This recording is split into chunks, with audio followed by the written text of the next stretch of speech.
Self-arrest, or ice axe breaking, is a very important skill that could save your life in the event of a slip. It should, however, be viewed as a technique of last resort, because it would be much better to avoid slipping in the first place by using sound footwork and solid use of the ice axe. Putting crampons on if they're needed is very important. If you do slip, it may be possible to stop the slip from becoming a fall just by using the ice axe straight away. So here, although my feet slipped off, I was able to slide my hand down the shaft of my ice axe and stop the fall immediately. In order to be prepared for a full-blown slip, it's obviously necessary to have your ice axe in the uphill hand and with the pick facing to the rear. And when I slip, I'm bringing my ice axe round across my body. I've got the shaft of the ice axe diagonally across my body, the pick pointing out, and my lower hand close down to the spike of the ice axe to stop it from sticking into me. I've got my elbows tucked into the side, so I've got a really firm grip.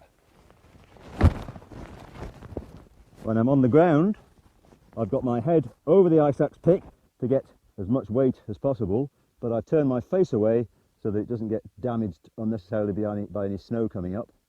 I've got my feet in the air, very important, so that if I'm wearing crampons, I don't cartwheel down the slope. I've got my knees wide apart to give me stability so I don't roll from side to side. And I'm arching my back so that my stomach is not lying on the snow and my weight is supported between my knees and the pick of the ice axe. If you do slip, it's going to be totally unexpected, so you won't know what position your body is in. There's about 7 or 8 different ways that you might be sliding down the slope that it would be useful to practice. We're going to look at 4 of them.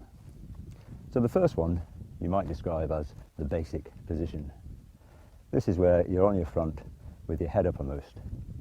So I've got my feet well clear of the snow, heels lifted up, knees apart to provide stability, and I've got my head over the pick of the axe and my face turned away.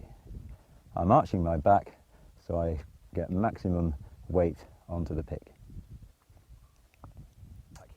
The second position, you're on your back with your head uppermost, and you've got to get round onto your front to the basic position.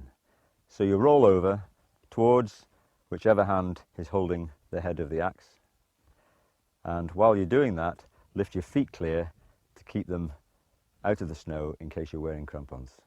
We then go into the basic position. The third technique is if you're sliding down the slope head first on your front. First thing we need to do is to get the right way up. To do this, we put the ice axe out to one side with as straight an arm as possible. Apply some pressure with the pick, gently if it's a very hard pack snow or ice, and then your feet will come round below you. You'll be in the right position. We then have to take the axe out, raise up the shoulders and place the axe under your shoulder and get into the basic position.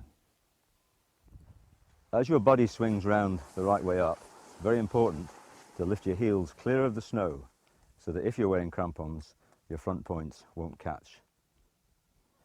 The fourth technique is the one to use if you're going head first down the slope on your back. So now we have to get round the right way and over onto our front, all in one movement. So to do this, we get the pick in comfortably about hip level. Try and sit up, put your knees and feet together and spin round at the same time as getting yourself over onto your front. And remember to keep your heels and your feet clear of the snow. If you end up in the final position, just carry on. If you find that your arms are stretched above you, hanging onto the ice axe, you must take it out, lift up your shoulders and get the axe firmly in and into the final position. Practice these techniques, but always with someone else. It's safer and they can provide vital feedback on your technique. Before starting any practice session, make an avalanche assessment of the slope. Choose a location where you'll come to a stop naturally, even if you don't self-arrest effectively. Think about the run out. You don't want to be sliding into rocks or a stream. Never wear crampons when practicing, as this could easily lead to an injury. Never attach your axe to yourself when practicing. If you lose grip, it could injure you. And finally, wear a well-fitted helmet to protect your head.